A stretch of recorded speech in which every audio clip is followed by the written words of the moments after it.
When Guillermo and I first discussed how this creature's going to look, it was extremely broad. My objective was obviously Guillermo's script and then to do something that we hadn't seen before. In order for this particular version to not look like he's been stitched up after an accident, I made a lot of the shapes and forms and cuts in geometric shapes. So when you see this creature, you instantly know this is man-made. You know, Victor Frankenstein is not a butcher. He's trying to make the perfect man. I was taken aback by it because I had this idea of what the creature is like in other iterations of Frankenstein that I've seen. But what I really loved and appreciated is kind of how it's scaled back in a way. There's a purity to it. There's a few looks because we're actually growing with him as he's developing in the movie. So first we start off basically a baby, newborn. Then as he progresses, you'll start to see some fuzz appear. And then we move to his teenager stage. And then we have his fully realized romantic adult look. I also wanted to do something with the coloring. At the end of the day, this is a man brought back from the dead, but it doesn't mean that he can't look beautiful. So the different variations of color on the face were to frame the face. Like if you look at his deltoid on his shoulders, the strips in here, one's red, one's blue, one's yellow. Guillermo and I realized that different people's parts of skin, they age different and they discolor different. So I just played around with colors and forms and shapes that would make the actor's body feel powerful and feel put together, but put together by a man. Michael is genuinely one of the finest artists I've ever encountered.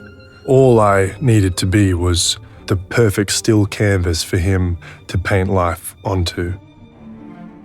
When we're doing the makeup process for Jacob's head and hands, it's normally 3 of us. But when we do the full body, there's 5 of us on that. And literally for 9 hours, it's 5 of us constantly going. The full body is actually 42 pieces.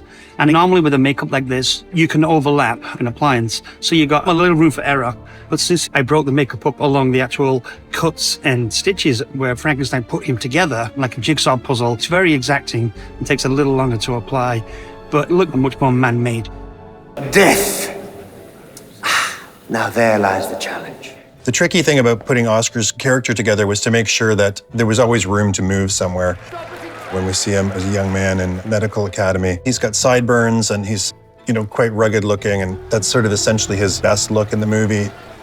Guillermo wanted to see Oscar's hair growing to show time passage. So the first look that you see him in is his own hair. Tim, who works with Oscar, joined us, and he did a beautiful job.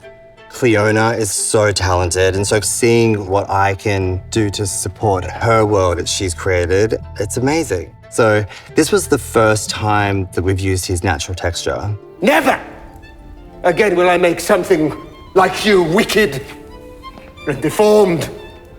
At the wedding, Guillermo wanted the hair additions to show a mid-length because now he's falling apart, time has passed. He starts to become much more broken down. So I started to remove elements of work that I would do to make Oscar look healthy, and the fatigue started to show, the exasperation and exhaustion started to show, and then it sort of makes its way through that look into his Arctic look. We actually started out with Oscar basically near death. He's been out in the Arctic. It's a severe exposure makeup. He's got frostbite. Frankenstein's hair is long, it's messy, and he starts to resemble the creature. So much of his character is conveyed through the hair, through what it's doing, how it's changing. All those things were just languages of expression. You should not go near it. It. Yes. Mia's prep alone takes about 25 minutes, and to put the wig on is another 20 minutes, and then about 15 minutes of styling. The wig is handmade and took about 8 weeks to make or more. The level of craftsmanship is unparalleled. I've never experienced anything quite like it.